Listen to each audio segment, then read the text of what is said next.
ஓம் சாந்தி. K Surajbhai அவர்களின் தாரணை வகுப்பு செப்டம்பர் 29, 2025.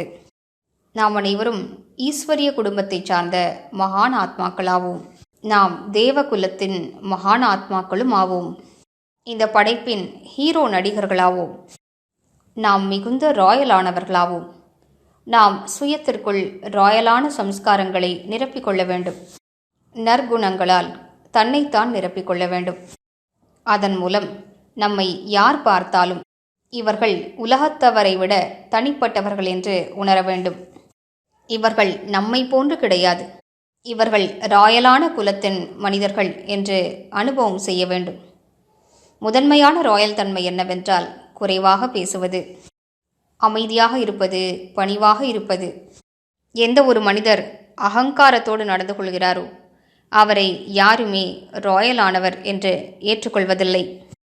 நான் பார்த்திருக்கிறேன், எந்த ஆத்மாக்கள் ராயல் தன்மை நிறைந்தவர்களோ அவர்கள் நடப்பது கூட பிறருக்கு ராயலாக தெரியும். யார் நல்ல யோக நிலையில் நிலைத்திருந்து உணவருந்துவார்களோ அவர்கள் உணவருந்துவது கூட ராயலாக இருக்கும். யார் ஆன்மீக பார்வையில் பார்ப்பார்களோ அவர்கள் பார்ப்பது கூட ராயலாக இருக்கும். நாம் இந்த தெய்வீக குணங்களால் தன்னைத்தான் நிரப்பிக்கொண்டே செல்வோம். பாபாவின் மகா வாக்கியங்கள் என்னவென்றால், உங்களது முகமும் நடவடிக்கைகளுமே பிறருக்கு சேவை புரியும், அனைவரையும் பாபாவின் பக்கம் கவர்ந்தெழுக்கும். நாம் தெரிந்து கொள்ள வேண்டும், அனைத்திலும் பெரிய ராயல் தன்மை நமது தூய்மை தன்மையாகும். நமது தூய சம்ஸ்காரங்கள் எந்த அளவிற்கு அதிகரிக்குமோ அந்த அளவிற்கு நமது ராயல் தன்மையும் அதிகரிக்கும். பொதுவாக நடப்பது என்னவென்றால், காமம்தான் கோபத்திற்கு வழிவகுக்கிறது. அதன் காரணமாகவே மனதிற்குள் பல ஆசைகள் தோன்றுகின்றன. காமத்தின் காரணமாகவே கர்மேந்திரியங்களின் ரசனைகள் அதிகரிக்கின்றன. காமம்தான் மனிதரை பேராசை நிறைந்தவராகவும் ஆக்குகின்றன, அவரை அகங்காரம் நிறைந்தவராகவும் ஆக்கிவிடுகின்றன. பொறாமை, வெறுப்பு, உனது எனது என்ற போட்டி பொறாமையில் மாட்டிவிடுகின்றன. தேக அபிமானம் தேகம் சார்ந்த கவர்ச்சி என்ற நோய்களில் தள்ளிவிடுகின்றது. யார் காமத்தை வென்று விடுகிறாரோ அவரது கோபம் தானாகவே முடிவடைந்து விடுகிறது. தூய்மை ஆவதன் காரணமாக அவர்களுக்கு எந்தளவிற்கு ஆனந்தம் கிடைக்கிறது என்றால், உலக ஆசைகள் அவர்களுக்கு ஒன்றுமில்லை என்று தோன்றுகின்றது.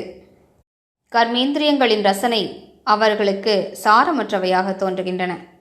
அனைத்திலும் பெரிய ஆனந்தம் இந்த தூய்மை தன்மையின் ஆனந்தமே ஆகும்.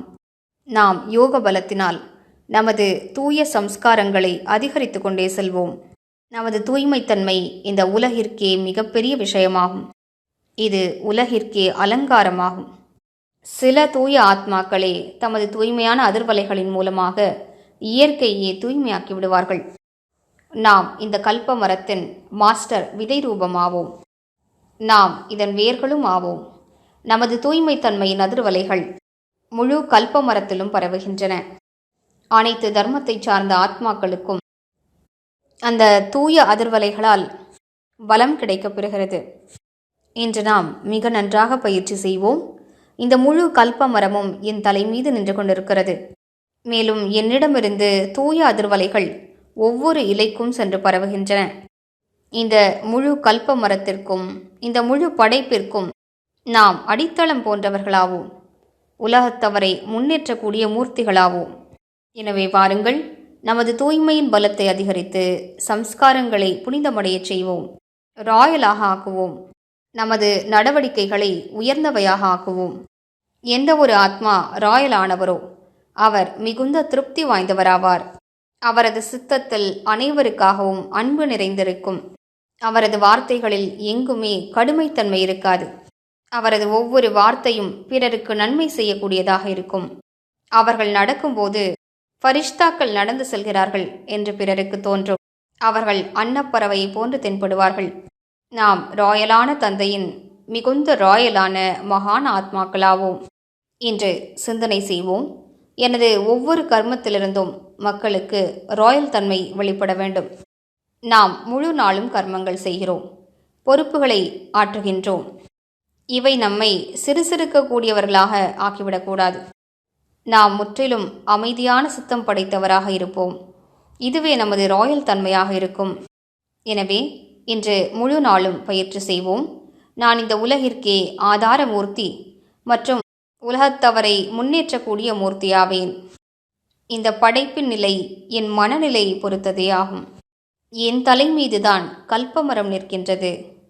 ஓம் சாந்தி.